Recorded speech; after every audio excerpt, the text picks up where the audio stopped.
आज की हम लोगों ने बातचीत का जो विषय रखा है, जैसा कि आप लोग जानते हैं कि अस्मिता की राजनीति और रामानुजाचार्य।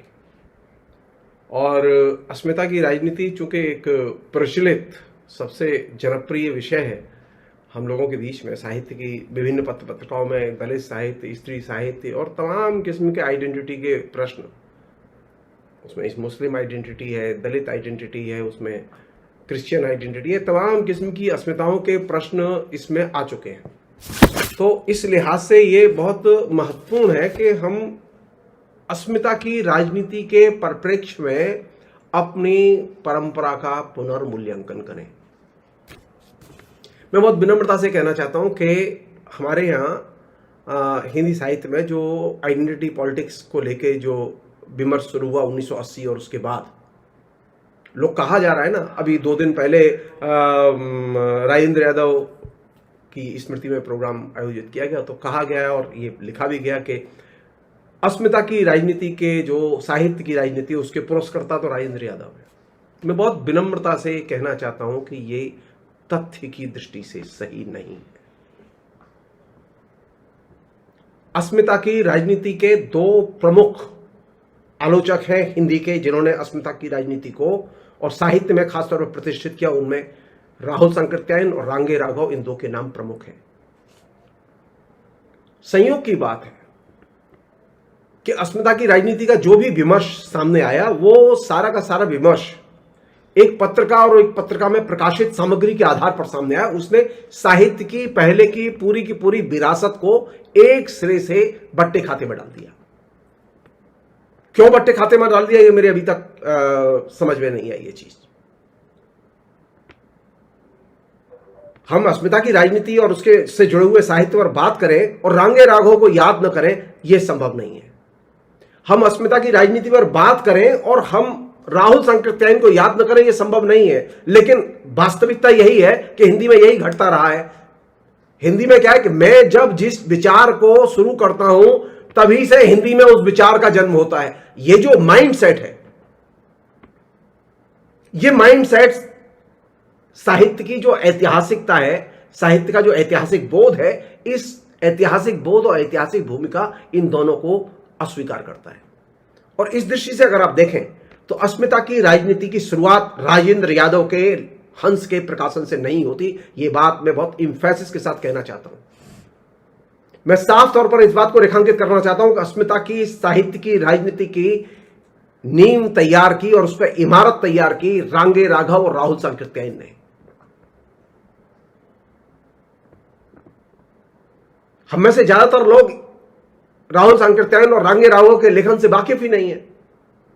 हम लोगों ने एकदम बिल्कुल जिसे कहें कि क्विक छोटी रचनाएं पढ़ के दिमाग बनाने की अपनी एक समझ बना ली, और इसने हमें कुल मिला के बहुत ही संकुचित दिमाग का दृष्टिकोण दिया है।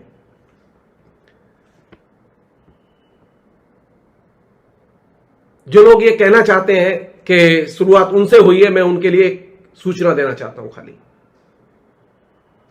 रांगे राघव की एक पुस्तक है, बहुत फेमस पुस्तक है, जिसका कि न्यूनतम भी इस्तेमाल हिंदी के आलोचकों ने नहीं किया। उसका नाम है आधुनिक हिंदी कविता में प्रेम श्रृंगार। यह पुस्तक आने के बाद एक भी बार किसी भी आलोचक ने इस पर दृष्टिपात करना जरूरी नहीं समझा।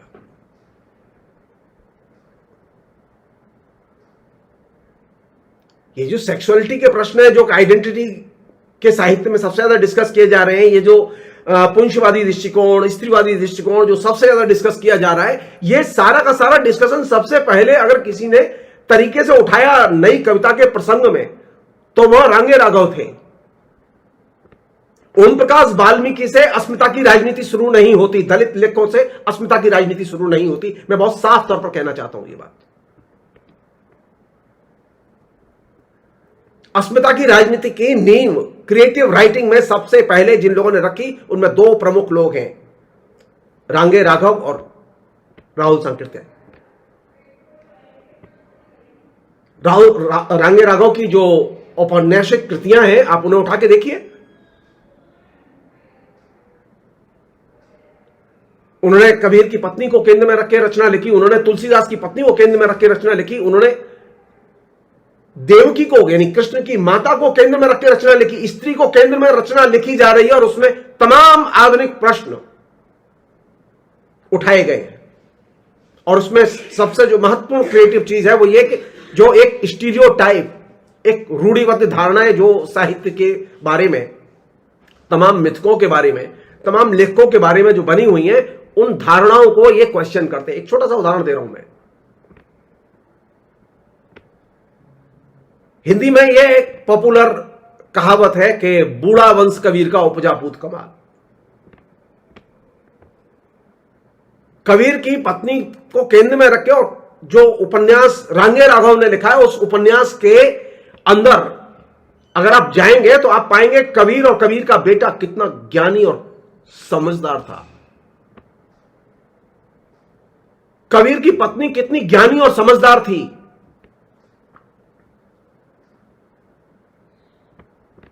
तो दलित लेखक थे कि नहीं थे कबीर? किसने लिखा सबसे पहले उन पर?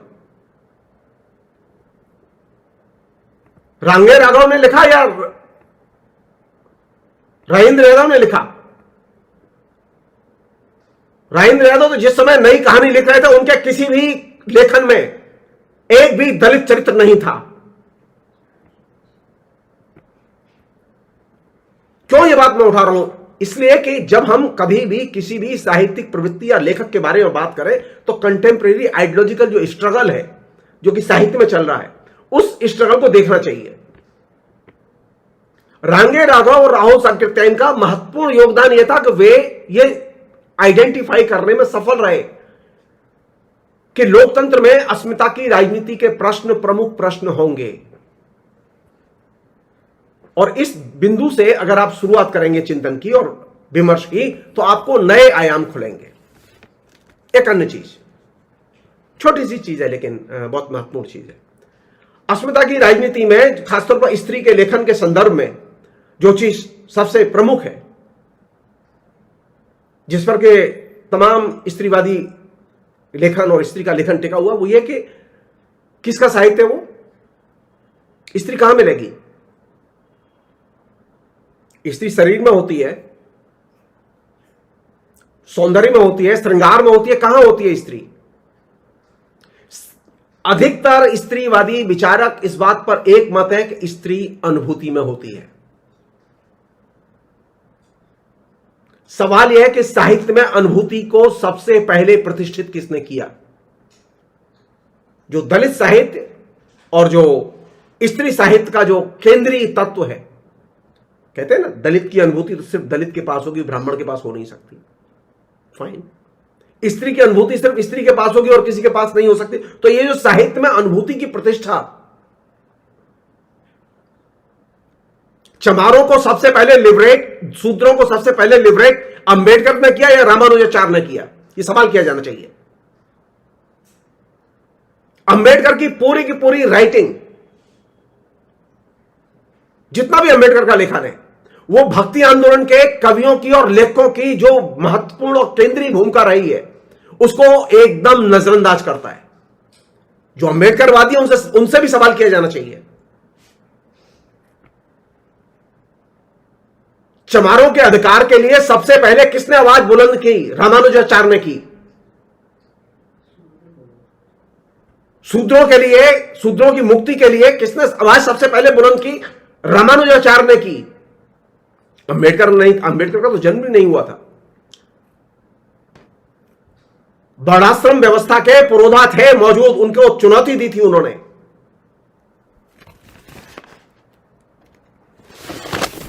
मैं एक छोटी सी चीज आपसे मैं शेयर करना चाहता हूं, बहुत इंपॉर्टेंट चीज है। रामानुजाचार्य के बारे में ये तो सब जानते हैं कि वो भक्ति आंदोलन, ये वो हैन तेन, ये सब जानते हैं। रामानुजाचार्य के जो गुरु थे, जिनकी गद्दी उन्होंने संभाली श्रीरंगम मंदिर की, यामुनाचार्य, जिन्होंने वैष्णव धर्म के प्रचार में बहुत ही बुनियादी भूमिका अदा की। उस जमाने में एक राजा था जिसका नाम था राजा कुंतुक। यह शैव था और बहुत ही कट्टरतावादी था, एकदम फेनेटिक और बर्बर था।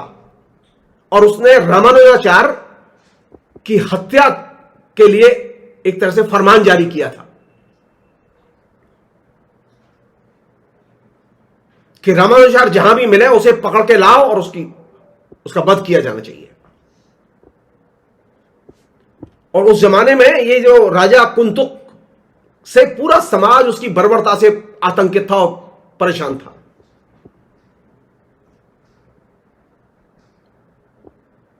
यह अचानक नहीं था, खाली भक्ति की वजह से यह भक्ति आंदोलन शुरू नहीं हुआ।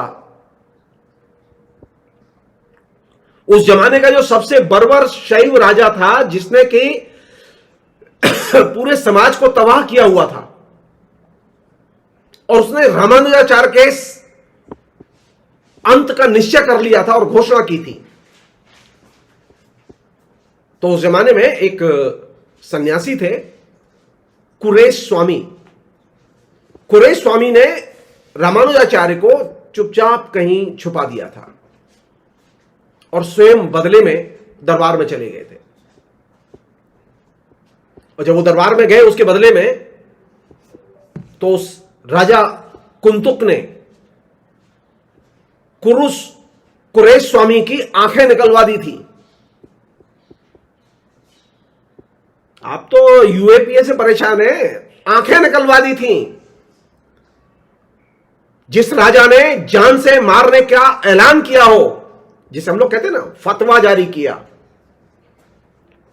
वैष्णव संप्रदाय के ऊपर हमले का यह सबसे बर्बर रूप कौन राजा था? हिंदू राजा था, जिसने कि एक वैष्णव संत की हत्या के लिए फरमान जारी किया था। और जब उसके एवज में कुरेश स्वामी गए तो उसकी आंखें दरबार में निकलवा ली गई। तो जो लोग कहते हैं कि जो पुराना जो जमाना था वो स्वर्ण काल था और हमारे यहां सब घी दूध की नदियां बहती थी, वो गलतफहमी के शिकार हैं। हमारे यहां बड़े बर्बर और उत्पीड़क शासक रहे हैं, और उनमें वे शासक ज्यादा उत्पीड़क रहे जो हिंदू थे।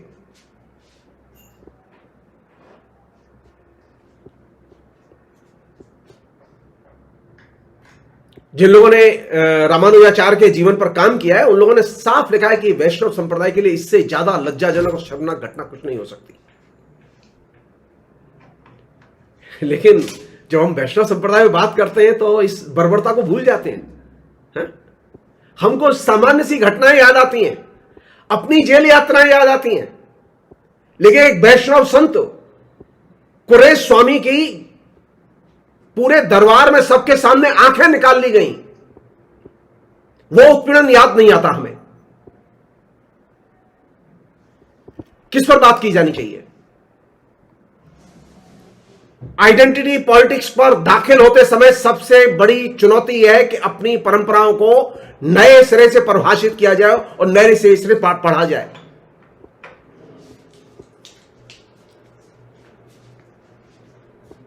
बाद में मैसूर के जो राजा थे बितस्ती देव, वो यमुनाचार्य से प्रभावित हुए, उन्होंने वैष्णव धर्म को स्वीकार किया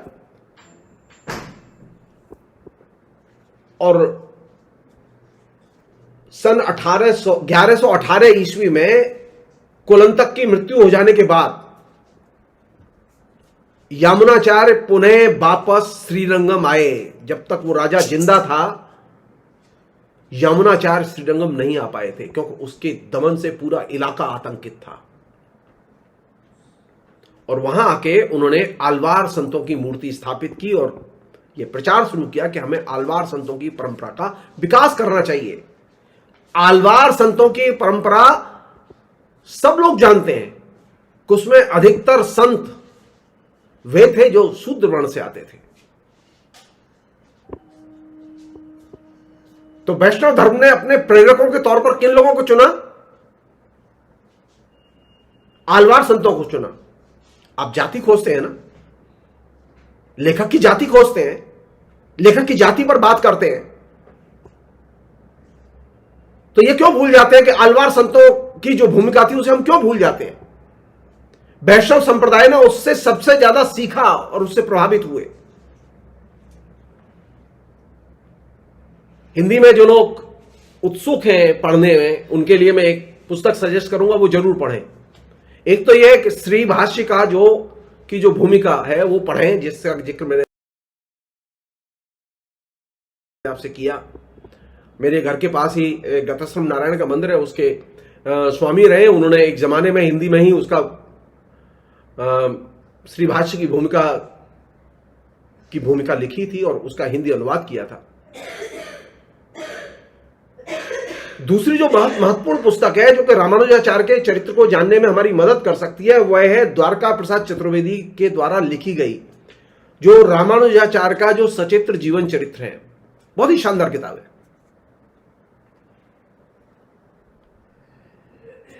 श्री भाष्य की भूमिका की घटना का जिक्र मैंने किया, वो द्वारका प्रसाद चतुर्वेदी के द्वारा लिखी गई जो प्रामाणिक जीवनी है रामानुजाचार्य की, वो, और तीसरी महत्वपूर्ण कृति रांगे राघव का नाटक रामानुज, जो कि रामानुजाचार्य पर केंद्रित है, वो। ये तीनों को मिला के पढ़ा जाना चाहिए। अब एक अन्य चीज जो कि बहुत ही इंटरेस्टिंग चीज है, चूंकि अस्मिता की राजनीति बहुत ही केंद्रीय समस्या है मेरी। रांगे राघव का दृष्टिकोण क्या था? अगर साहित्य में मनोविज्ञान ही महत्वपूर्ण है, जैसा कि अधिकतर स्त्रीवादियों के यहां ये देखा गया है और अधिकतर स्त्री लेखन में भी ये चीज रही है कि साइकोलॉजिकल इश्यूज जो है, मनोवैज्ञानिक दृष्टिकोण ज्यादा केंद्रीय स्तर पर व्यक्त हुआ है, तो हमें ये देखना चाहिए कि खुद लेखक कैसे सोचता है उसके बारे में। जिस किताब का मैंने जिक्र किया उसका मैं फिर एक बार नाम रिपीट करना चाहता हूं, आधुनिक हिंदी कविता में प्रेम श्रृंगार। और यह किताब पुरुष की दृष्टि से वासना को कैसे देखें और स्त्री की दृष्टि से वासना को कैसे देखें, सौंदर्य किसे कहते हैं और दूसरे प्रकृति किसे कहते हैं, इन तमाम चीजों पर यह पोस्ट इंडिपेंडेंट पीरियड के और खासतौर पर नई कविता की दौर की रचनाओं को लेकर लिखी गई किताब है, आलोचना की।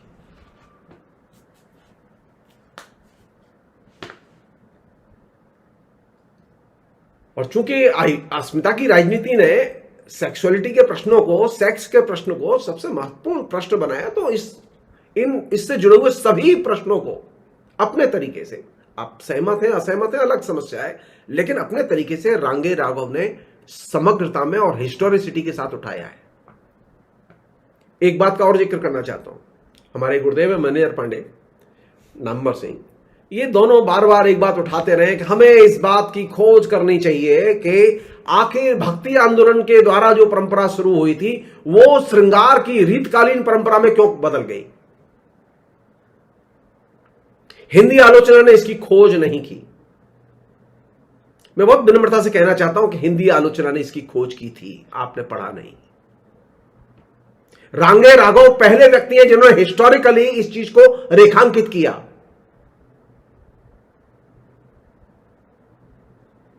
और ये जो पुस्तक जिसका कि मैंने जिक्र किया उसमें उसका उल्लेख मौजूद है।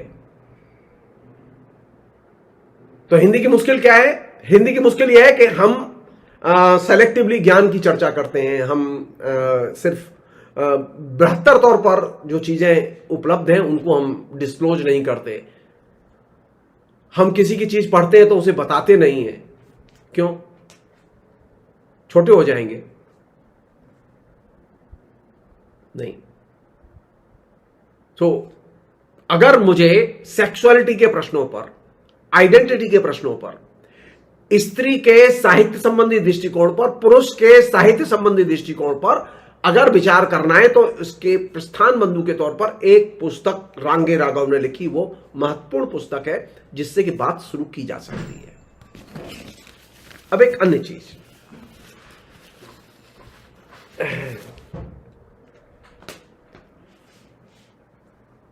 जैसे कि प्रश्न उठा है कि ये जो नाटक के प्रसंग में खासतौर पर, तो मैं पहले एक दो बातें मैं ये नाटक के प्रसंग में मैं कहना चाहता हूं, उसके बाद में जरूरी है कि हम उन्हें फिर अपने तरीके से देखेंगे। तो प्रसंग ये है कि ये जो रांगे राघव ने जो पूरा लेखन लिखा, ये नाटक लिखा। इस नाटक में जैसा उन्होंने भूमिका में ही लिखा है कि उसमें फिक्शन भी है और उसमें फैक्ट्स भी हैं। ये सच है, फैक्ट्स भी है, लेकिन नाटक को नाटक की तरह लिखा गया, एक क्रिएटिव राइटिंग की तरह लिखा गया। और मूल चीज कौन सी है?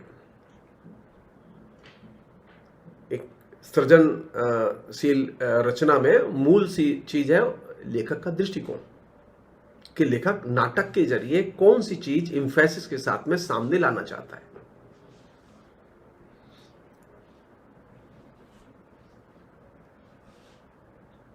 उन्नीस में यह नाटक लिखा गया। याद कीजिए 1952 में क्या हुआ था। 1952 में पहला लोकसभा का चुनाव हुआ था। सारी रचनाएं इनकी उसी के इर्द गिर्द लिखी जा रही हैं। जब वो नई कविता के लोग, नई कहानी के लोग, जब राजेंद्र यादव अपने जवानी पर थे, मोहन राकेश, तमाम लोग अपनी जवानी पर थे, तो वे किन चीजों में उलझे हुए थे और रांगे राघव किन विषयों में उलझे हुए थे, इसका फर्क समझ सकते हैं आप।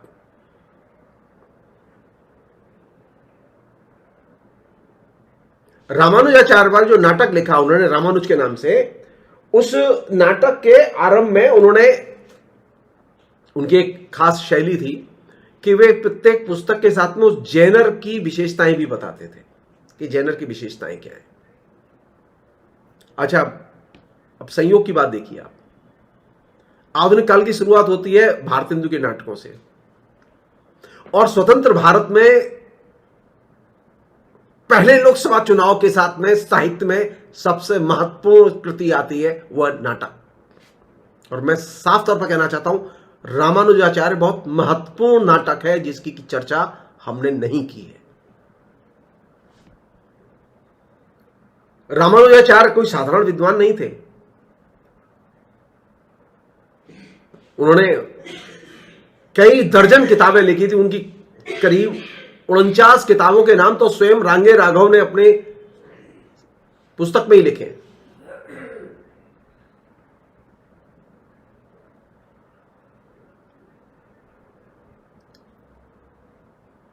अब एक और जो बात उसमें वो उठाते हैं, उनके कुछ पहलुओं का जिक्र मैं जरूर करना चाहूंगा रामानुज के। पहली चीज ये थी कि ये जो हमारे यहां मंत्र होता था, ये मंत्र होता था कान में देने के लिए, और मंत्र के लिए हम चेला चुनते थे, और चेला अमूमन सवर्ण होता था। रामानुज पहला ऐसा संत है जो कि मंत्र को सार्वजनिक तौर पर उद्घोषित करता है।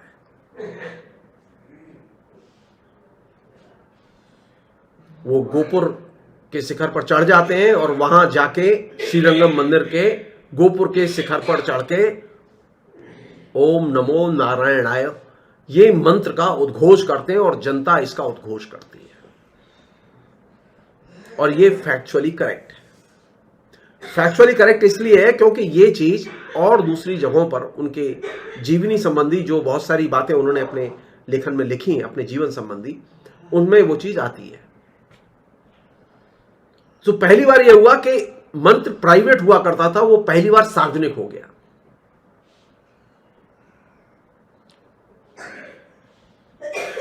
और वे घोषणा करते हैं कि यह मंत्र सबके लिए है, और खासतौर पर चमारों का भी जिक्र करते हैं, और वे कहते हैं कि भक्ति के द्वार सबके लिए खुले और उनके लिए भी खुले। तो अगर मुझे यह देखना होगा कि शूद्रों की मुक्ति की शुरुआत कहां से होती है, अंबेडकर से होती है या रामानुजाचार्य से होती है, मैं बहुत विनम्रता से कहना चाहता हूं कि रामानुजाचार्य से दलितों की मुक्ति की यात्रा शुरू होती है। भक्ति आंदोलन के जो दलित लेखक हैं, आलवार संतों से लेके, रामानुजाचार्य से लेके, और हमारे यहां कबीर, रैदास, दादू वगैरह, इन सब की परंपरा की भूमिका को अंबेडकर नोटिस ही नहीं लेते। और यह बहुत बड़ा ड्रॉबैक है। अंबेडकर को मनुस्मृति दिखाई देती है, लेकिन रामानुजाचार्य दिखाई नहीं देते। अंबेडकर को पूरा हक है कि वो मनुस्मृति की आलोचना करें, उन्होंने सही आलोचना की है। अंबेडकर को पूरा हक है कि वो वर्णाश्रम व्यवस्था की आलोचना करें, लेकिन यह कहना कि सब कुछ वहां गलत था, यह सही नहीं होगा।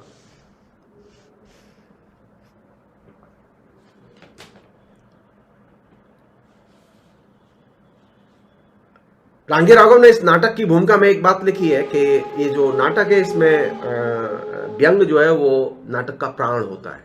क्यों? क्योंकि व्यंग में की जो शैली है उस शैली की विशेषता यह है कि उसमें इक्वलिटी का बोध समाहित होता है। जब आप किसी के साथ में व्यंग करते हैं तो आपकी छोटे बड़े की जो मतलब समझ है, जो हायरार्किकल समझ है, वो आप खत्म कर देते हैं। मेरे विद्यार्थी मुझसे मजाक करते हैं, जबकि वो मुझसे 30 साल 35 साल 40 साल छोटे हैं। मैं अपने विद्यार्थियों से भी मजाक करता हूं। तो जब हम मजाक करते हैं, व्यंग करते हैं, तो व्यंग में क्या है कि ये जो हायरार्की है वो खत्म हो जाती है।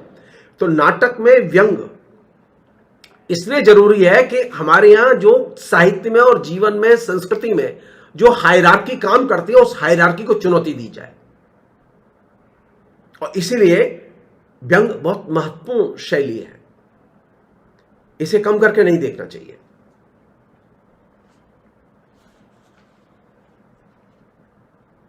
रामानुजाचार्य के गुरु थे जिनसे कि रामानुजाचार्य पढ़े थे। तो रामानुजाचार्य ने किया ये कि जब वो गुरु जी पढ़ाते थे तो रामानुजाचार्य उनके साथ तर्क करते थे। रामानुजाचार्य के जो गुरु थे वो शंकर के अनुयायी थे और शंकर के वेदांत को मानते थे। और सबसे अच्छी बात यह हुई कि रामानुजाचार्य ने गुरु जी के सामने ही गुरु जी की तीखी आलोचना की, कहा कि आप जो कह रहे हो वो ठीक नहीं। और इसका दुष्परिणाम यह निकला उस नाटक में, जो बहुत ही मजेदार है। ये ब्राह्मण कैसे होते हैं, वो पुजारी कैसे होते हैं, ये पंडे कैसे होते हैं, इनको आप समझने के लिए वो नाटक बहुत बहुत बहुत बहुत शानदार है। वो गुरुजी कैसे होते हैं ये भी समझने के लिए बहुत शानदार है। रामानुजाचार्य के जो गुरुजी थे, जिनसे कि वो पढ़ते थे, जिनका वो सम्मान करते थे, जिनकी हर बात का सम्मान करते थे, लेकिन वे तर्क करते थे। और जब विवाद हो गया उनका अपने गुरु से, तो उन्होंने जो बात कही, जो नाटक से मैं कोट कर रहा हूं, वो कहते हैं अपने गुरुजी से, देव, गुरुभक्ति का तात्पर्य यह तो नहीं कि मैं तर्क का त्याग कर दूं। और हमारे यहां क्या करते हैं अभी जो हमारे छात्र हैं, वो सबसे पहला काम यह करते हैं कि अपने गुरु के सामने तर्क नहीं करते। आप सर सर जी आप सही कह रहे हैं, आप सही कह रहे हैं, ये जो चीजें हैं इसने एकदम छात्र और शिक्षक के संबंध, गुरु और शिष्य के संबंध को एकदम नष्ट कर दिया है। क्या सीखें? रामानुज पढ़ते हुए क्या सीखें? रामानुजाचार्य अपने गुरु से तर्क करते थे, उनके अंदर गुरु भक्ति थी, लेकिन उन्होंने तर्क को नहीं छोड़ा। उसकी कॉस्ट उन्हें देनी पड़ी, उनका नुकसान हुआ, यह सच है। गुरुजी ने उनकी हत्या की योजना बनाई थी। अभी क्या करते हैं, कभी अपॉइंटमेंट नहीं करते, हम लोग नौकरी नहीं लगाते, फेलोशिप नहीं देते, परेशान करते हैं। एक जमाना था कि रामानुजाचार्य के गुरु ने खुद शिष्यों के साथ बैठ के योजना बनाई कि साले को साफ कर दो।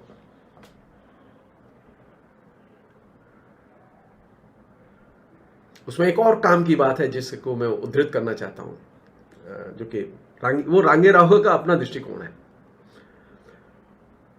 बातचीत हो रही है, रांगे राघव वो एक दृश्य क्रिएट करते हैं नाटक में, जिसमें कि रामानुजाचार्य अपने पिता के साथ में बातचीत कर रहे हैं। तो परिवार में पिता है, मां है, रांगे राघव है, और ये उनके व्यक्तित्व से संबंधित विवेचन चल रहा है, आपस में संवाद चल रहे हैं।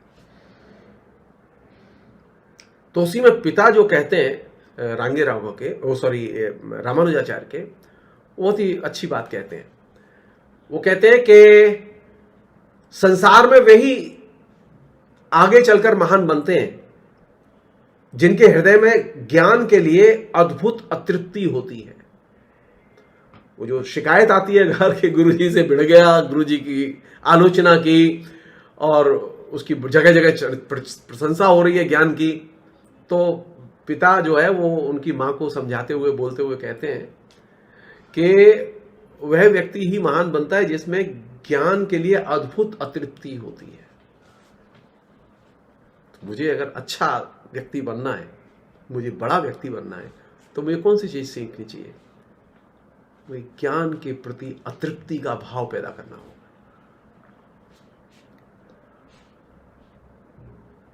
और जो गुरु और शिष्य के बीच में जो झगड़ा हुआ, यानी यादव प्रकाश उनके गुरु थे जिनसे वो पढ़े थे, वो वेदांती थे और ये वेदांती की तर्कों को नहीं मानते थे।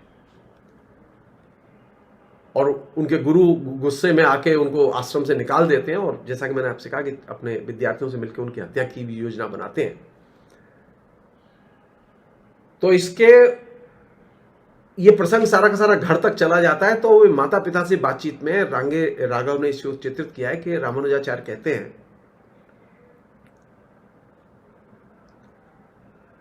सत्य के ऊपर आघात स्वयं गुरु ने महापातक बताया था। माता, मैंने इसी से सारे आघात को अपने ऊपर लेकर सत्य की रक्षा की है। गुरुजी ने ही सिखाया था ये कि सत्य की रक्षा करना, चाहे जो कीमत देनी पड़े। लेकिन जब गुरुजी के ही सामने वो खड़ा हो गया सत्य की रक्षा के लिए, तो गुरुजी झेल नहीं पाए। लेकिन रामानुजाचार्य ने कॉस्ट दी।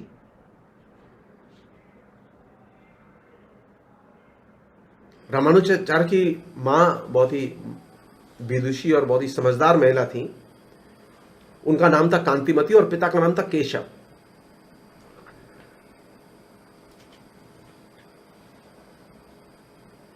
तो उनकी मां ने कहा कि पुत्र, उस सब को कभी स्वीकार मत करो जिसे बुद्धि स्वीकार नहीं करे।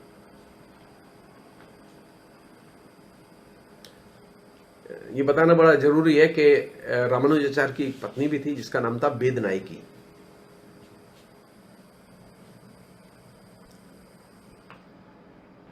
और ये जो रामानुजाचार्य के जो गुरु उनकी हत्या की योजना बनाते हैं, उस हत्या की योजना में जो विद्यार्थी शामिल होते हैं, उनमें से एक विद्यार्थी फूट जाता है और वो किसी तरह से रामानुजाचार्य को सूचना दे देता है। तो रामानुजाचार्य की रक्षा जंगल में करते हैं भील और भीलनी।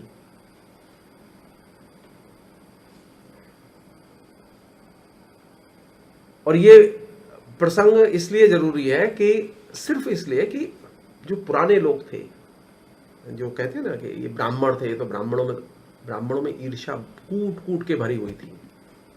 ये गलत फहमी है। ब्राह्मणों में द्वेष कूट कूट के भरा हुआ था। और गुरु थे वो हिंसक भी थे। अच्छे भी गुरु थे लेकिन हिंसक भी गुरु थे।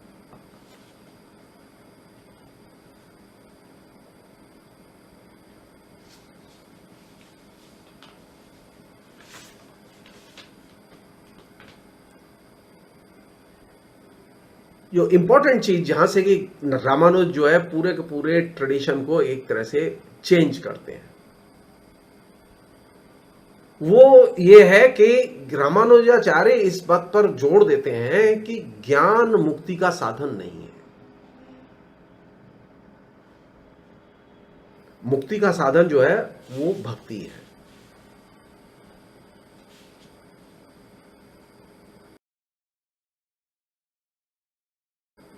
वो ये भी कहते हैं कि ज्ञान से अविद्या की निवृत्ति या अविद्या से मुक्ति नहीं होती।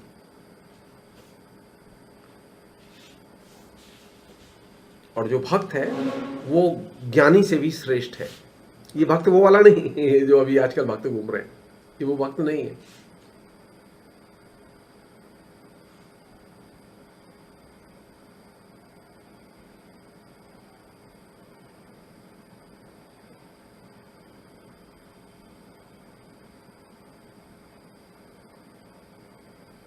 रामानुजाचार्य ने जो सबसे बड़ा काम किया, जिसका कि कायदे से जिक्र किया जाना चाहिए,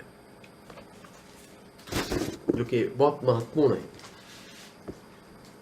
वो ये कि उन्होंने शंकर के दृष्टिकोण की तीखी आलोचना विकसित की।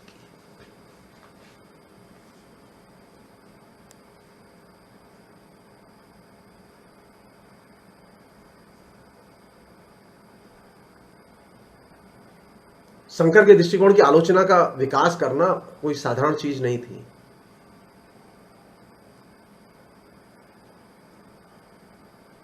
और जब शंकर के दृष्टिकोण की आलोचना विकसित की तो उन्होंने जिस चीज पर जोर दिया वो ये था कि सभी ज्ञान वास्तविकता का ज्ञान होता है, जिस ज्ञान से आप रियलिटी को चिन्हित न कर सकें, पहचान न सकें, जिस ज्ञान को यथार्थ में देख न सकें, महसूस न कर सकें, वो ज्ञान ज्ञान नहीं है।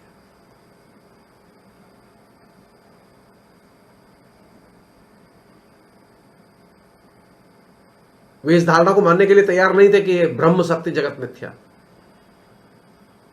उनका कहना था ब्रह्म भी यथार्थ है और ये जगत भी यथार्थ है।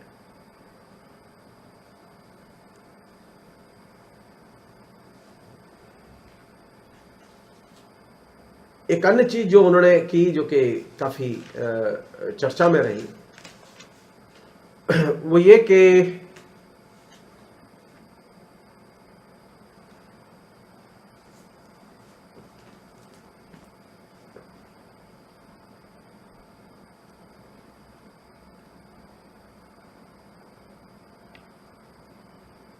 ये जो आत्मा परमात्मा को लेकर जो डिबेट है, इस आत्मा परमात्मा की डिबेट में रामानुजाचार्य ने जिस बात पर जोर दिया कि आत्मा पर कर्मों तथा भौतिक शरीर का बंधन है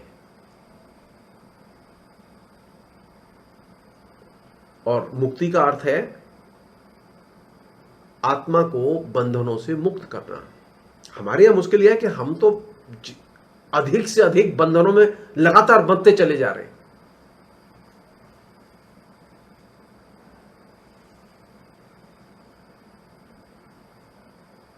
आप लिबरेशन की थ्योरी खोजना चाहते हैं, आप क्रांति के दर्शन को खोजना चाहते हैं, सामाजिक परिवर्तन के दर्शन को खोजना चाहते हैं, तो सामाजिक परिवर्तन की पहली शर्त है कि आप अपने को बंधनों से मुक्त करें।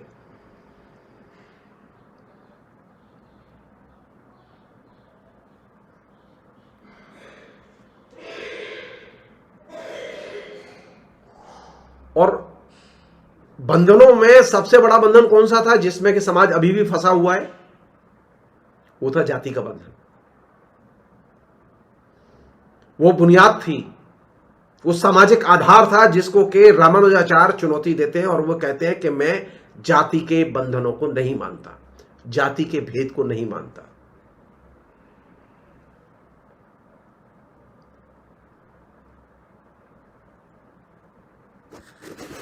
आखिर में दो एक चीजें उनके आइडियोलॉजिकल आउटलुक को लेकर कि आखिर रामानुजाचार्य ने जो रचनाएं लिखी हमारे बीच में,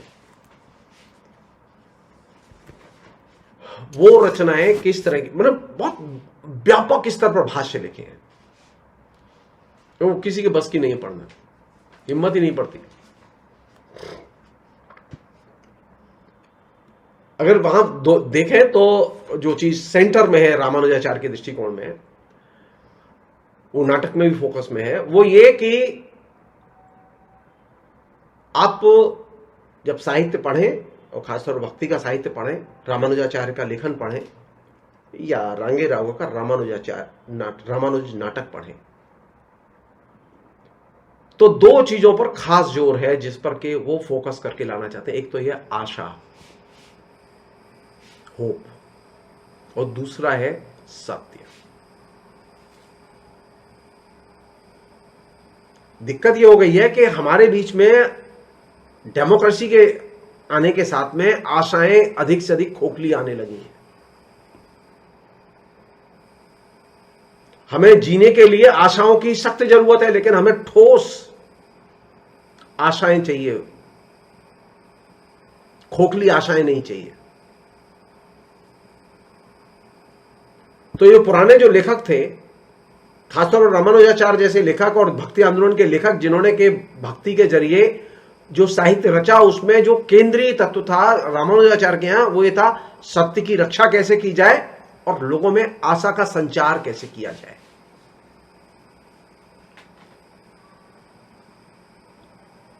और जब सत्य की रक्षा करनी है और आशा का संचार करना है तो दो चीजें करनी है, अच्छी बातें सोचनी है और आनंद में रहना है। अब बुरी बातें सोचेंगे और नेगेटिव फीलिंग में रहेंगे तो आनंद नहीं आएगा। तो भक्ति में जाने के लिए, भक्ति में क्यों जाते हैं लोग? मंदिर पर दर्शन करने क्यों जाते हैं लोग? भगवान के पास क्यों जाते हैं लोग? मैं इस चीज को नहीं मानता कि ईश्वर के खिलाफ में बिगुल बजा देना चाहिए। मैं इस चीज को नहीं मानता। नास्तिक वे लोग नहीं थे जो कि ईश्वर को नहीं मानते थे। नास्तिक वे लोग थे जो स्वतंत्र चिंतन के हिमायती थे। ये तो कालांतर में लोगों ने विभ्रम फैलाया है।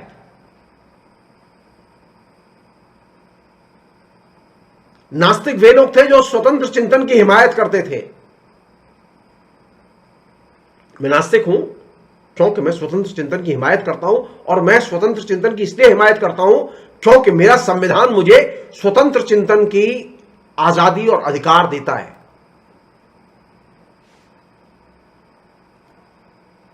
स्वतंत्र चिंतन के बिना आप आशाओं का संचार नहीं कर सकते। और जब आप स्वतंत्र चिंतन में जाएंगे तो डेफिनेटली आपको आनंद की अनुभूति होगी। रामानुजाचार्य का जो दृष्टिकोण है उसमें सत्य और आशा का संचार, ये दो बहुत महत्वपूर्ण एलिमेंट हैं जो कि आनंद की सृष्टि करते हैं। अगर आपकी आशाएं खोखली हैं तो जाहिर है छद्म आनंद होगा। तो हमें अच्छी बातें करनी चाहिए और आनंद की चीजों में रहना चाहिए। और आनंद और अच्छी बातों में भी रामानुजाचार्य का जोर अच्छी बातों पर ज्यादा था, आनंद पर कम था।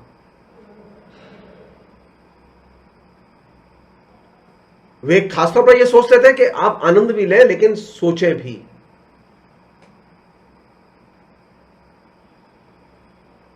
दिलचस्प बात बता रहा हूं मैं आपको, जो उनके भाष्य और उनके लेखन में जो चीज निकल के आ रही वो ये कि आप इस समाज को जाने भी, समझें भी, याद भी रखें। क्यों भक्ति काल की कविताएं पढ़ना चाहते हैं हम? क्यों तुलसी की रामायण पढ़ना चाहते हैं हम? क्यों कबीर को पढ़ना चाहते हैं हम? क्यों रामानुजाचार्य पर बात करना चाहते हैं हम? इसलिए कि मुझे भक्ति की कविता या मैं भक्ति के मार्ग में जाना चाहता हूं, भक्ति में डूबना चाहता हूं? जी नहीं। मैं अपने समाज को जानने के लिए और समझने के लिए मैं भक्ति की कविता का अध्ययन करता हूं। मैं अपने समाज की पुरानी चीजों को याद रखने के लिए, अपनी मेमोरी को दुरुस्त रखने के लिए मैं भक्ति आंदोलन का अध्ययन करता हूं और भक्ति आंदोलन के कवियों को पढ़ता हूं। इसलिए नहीं कि मैं भक्त हूं, इसलिए नहीं कि मैं धार्मिक हूं। तो जब आप जानेंगे, समझेंगे और उसे मेमोरी का हिस्सा बनाएंगे, स्मृति का हिस्सा बनाएंगे, तो उसमें कहां गड़बड़ी है उसे दुरुस्त भी करेंगे। तो हमने क्या किया कि हमने भक्ति के साहित्य को पूजा के साहित्य में कन्वर्ट कर दिया, धार्मिक साहित्य में कन्वर्ट कर दिया। बल्कि हमें यह करना चाहिए था कि वह हमारी स्मृति के संरक्षण और संवर्धन का साहित्य होना चाहिए था। जाहिर है कि स्मृति के संवर्धन के लिए जरूरी है कि आप ज्ञान मीमांसात्मक प्रश्न या दार्शनिक प्रश्नों को उठाएं साहित्य के संदर्भ में। रामानुजाचार्य दर्शन के प्रश्नों को साहित्य में सहज भाव से उठाते हैं, और अब तो हमने दर्शन के बारे में बात करनी बंद कर दिया साहित्य में। हम आइडियोलॉजी के प्रश्न उठाना ही नहीं चाहते, हम आइडियोलॉजी से नफरत करने लगे हैं। हम सिर्फ डे टू डे लाइफ और उसके चित्रण, उसके हूबहू चित्रण, इसी में ही मशगूल हैं। तो ज्ञान मीमांसा कब करेंगे?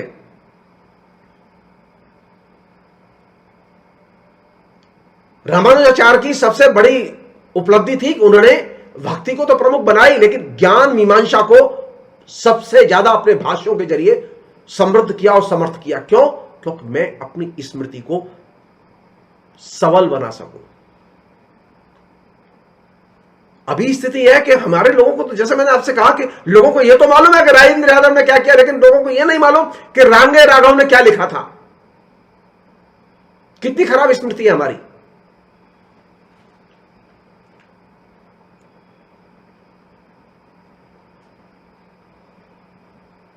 तो जब हम भक्ति आंदोलन में जाएंगे, रामानुजाचार्य का अध्ययन करेंगे, रांगे रावगे के पास जाएंगे, तो हम किस चीज का अध्ययन करेंगे? हम अपनी स्मृति का विश्लेषण करेंगे। और स्मृति का विश्लेषण करने के लिए हम तैयार ही नहीं है, क्योंकि हमने स्मृति को जानने की कोशिश ही नहीं की। स्मृति को जानने का मतलब यह अतीत के साहित्य को जानना, अतीत के लेखन को जानना, लेकिन उसके लिए हमने अपने को तैयार नहीं किया। तो जाहिर है कि फिर ये धर्म, ये दर्शन और इसका संसार, इसके बारे में मूल्यांकन और पुनर्मूल्यांकन कौन करेगा? इसके बारे में बहस कहां होगी? तो इसे आपने किसके लिए छोड़ दिया? आपने कथावाचकों के लिए छोड़ दिया, जो जो पॉपुलर कल्चर का जो हिस्सा है उनके लिए छोड़ दिया, जो रोज तरह तरह के नाटक करके आपके बीच में कथा कहानियां कहते रहते हैं। मुझे धर्म चाहिए, मुझे ईश्वर भी चाहिए, क्योंकि मुझे अपनी स्मृति की रक्षा करनी है, मुझे अपनी स्मृति को समृद्ध बनाना है। धर्म को त्याग के आप अपनी स्मृति को समृद्ध नहीं बना सकते। धर्म के साथ में आलोचनात्मक संबंध बना के आप अपनी स्मृति को समृद्ध बना सकते हैं।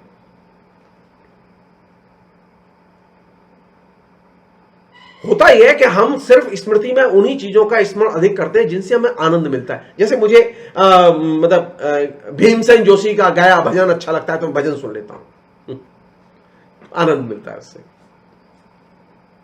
जी नहीं, वो भी एक हिस्सा है। भजन, जो भक्ति के गीत जो लिखे गए वे भी हिस्सा हैं, वे सामुदायिक स्मृति का हिस्सा हैं। वे व्यक्ति ने लिखे थे, लेकिन वही सामुदायिक स्मृति का हिस्सा है, जो भक्ति के गीत है, भक्ति का जो साहित्य है। तो जब हम भक्ति के साहित्य को पढ़ते हैं तो हम सामुदायिक स्मृति को भी संरक्षित करते हैं और व्यक्तिगत स्मृति को भी संरक्षित करते हैं। और इसी संदर्भ में हम देखें तो हम ये पाएंगे कि हमें भक्ति की नए सिरे से व्याख्या करनी होगी, उसके नए दायरों को खोलना होगा। एक अन्य चीज, भक्ति के बारे में जो पॉपुलर जो आस्थाएं हैं उनको चुनौती देनी होगी। रामानुजाचार्य अपने तरीके से काम करते हैं।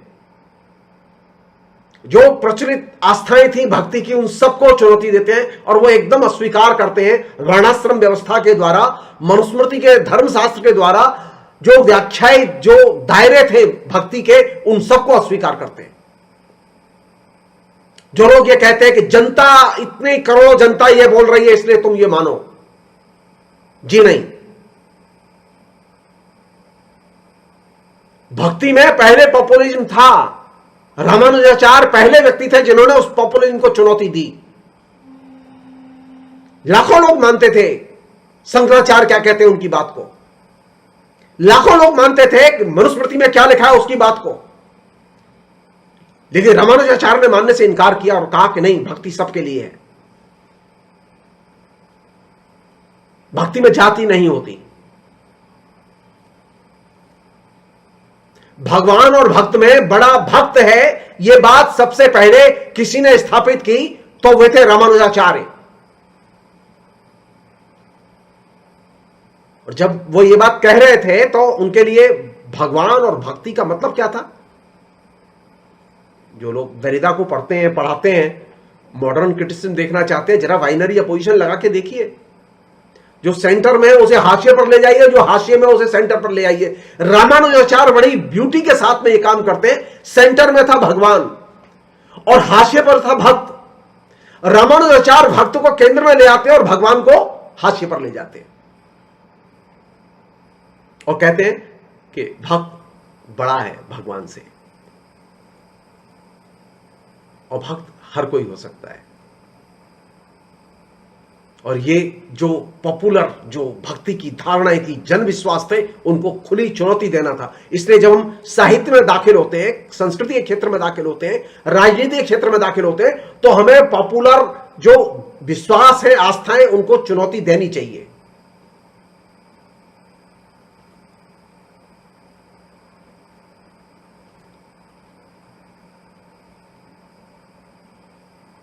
अच्छा, ये भक्ति के बारे में बात करते समय, भक्ति के साहित्य को पढ़ते समय, भक्ति के साहित्य में जो विचार आते हैं, सिद्धांत आते हैं, उनकी चर्चा करते समय रामानुजाचार्य ज्यादा कहां चाहते हैं?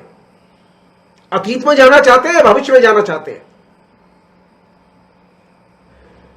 अभी हमारे बीच में ऐसे लोग आ चुके हैं जो भक्ति पर बात करते हुए आपको मेडिवल पीरियड में ले जाना चाहते हैं।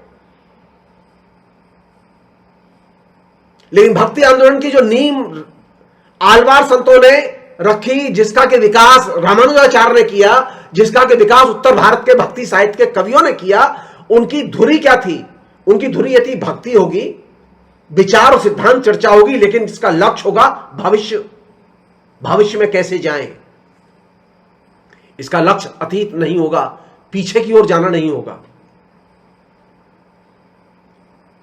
तो भक्ति का साहित्य, भक्ति के विचार पढ़ते समय जो दृष्टि उन्होंने विकसित की, वो भविष्योन्मुख दृष्टि थी, जो कि साहित्य के मूल्यांकन के लिए, संस्कृति के मूल्यांकन के लिए सबसे प्रगतिशील दृष्टि थी।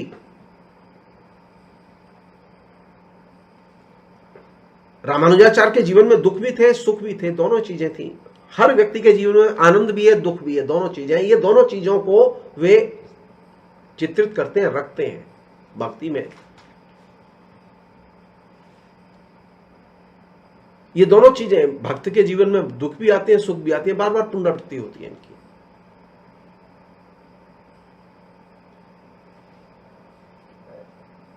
तो वे भक्ति, ज्ञान और आनंद, इन तीन के सम्मिश्रण से एक अद्भुत रसायन विकसित करते हैं।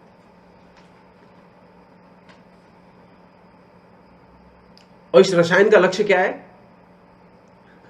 इस रसायन का लक्ष्य उपासना के रूप पैदा करना नहीं है। इस रसायन का लक्ष्य है जीवन, लाइफ। मनुष्य का जीवन कैसे भविष्योन्मुख बनाया जाए,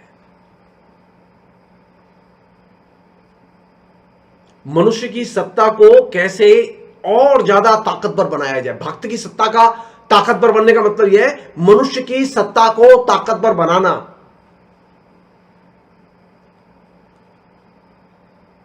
वे भक्त को मनुष्य के रूप में प्रतिष्ठित करते हैं। वो भक्त कोई वायवी चीज नहीं है। वो एक कंठी माला पहने हुए, कोई त्रिपुंड लगाए हुए, रुद्राक्ष की माला पहने हुए, कोई जो है वो शंकर पर जल चढ़ाते हुए, कृष्ण पर आरती उतारते हुए, वो भक्त नहीं है। ये भक्त वह है जो कि मनुष्य है। ये वह मनुष्य है जिसके जीवन में सुख और दुख दोनों हैं। तो भक्ति साहित्य का लक्ष्य है एक मनुष्य को और अच्छा मनुष्य बनाना। और ये जो भविष्योन्मुख जो दृष्टि है रामानुजाचार्य के यहां, उसमें आखिरी बात जो मैं आपसे शेयर करके ये बात खत्म करूंगा, वो ये वे स्व को, सेल्फ को कैसे बेहतर बनाएं। पूरे भक्ति आंदोलन की रचना के केंद्र में स्व और सेल्फ है, और ये बहुत महत्वपूर्ण चीज है। भक्ति का जो आनंद है, भक्ति का जो सौंदर्य है, उसमें स्व को जो सुख मिलता है, आनंद मिलता है, वो अकल्पनीय है। और इसमें जो इंपॉर्टेंट चीज है वो कौन सी है, जहां से मैंने बात शुरू की थी वहीं खत्म करूंगा मैं। ये जो अस्मिता का साहित्य है, ये अनुभूति और अनुभव का साहित्य है। स्त्री का साहित्य और दलित का साहित्य। सो भक्ति जो है वो किस पर आश्रित है? रामानुजाचार्य के हैं, वो अनुभव पर आश्रित है, वो अनुभूति पर आश्रित है। जिस भक्ति में अनुभव और अनुभूति नहीं है, वो भक्ति नहीं है। अनुभव और अनुभूति बिना प्रेम के पैदा नहीं होती। इसलिए जब भक्ति के कवियों से पूछा गया कि ज्ञान, भक्ति और प्रेम में कौन महत्वपूर्ण है, तो हमारे उत्तर भारत के कवियों ने कहा प्रेम महत्वपूर्ण है। तो साहित्य में अनुभूति के साहित्य के सबसे बड़े प्रथम पुरस्कर्ता के तौर पर अगर किसी का नाम लिया जाएगा, किसी फिलोसफर का नाम लिया जाएगा, किसी क्रिएटिव राइटर का नाम लिया जाएगा, तो वो होंगे रामानुजाचार्य। और ये वह चीज है जिससे कि स्त्री साहित्य और दलित साहित्य दोनों प्रेरणा ले सकते हैं। क्यों? क्योंकि अनुभूति, जैसा मैंने आपका, स्त्री कहां होती है? शरीर में नहीं होती, वो फीलिंग्स में होती है, अनुभूति में होती है। भक्ति साहित्य अनुभूति में होता है। भक्ति कहां होती है? अनुभूति में होती है। और ये जो अनुभूति है, ये अनुभूति सबसे पहले प्रतिष्ठित किसने की साहित्य में? रामानुजाचार्य ने की। और इसीलिए रामानुजाचार्य को अस्मिता की राजनीति का, अस्मिता के साहित्य का सबसे बड़ा लेखक माना जाना चाहिए। फिलहाल इतना ही। बहुत बहुत शुक्रिया। Thank you.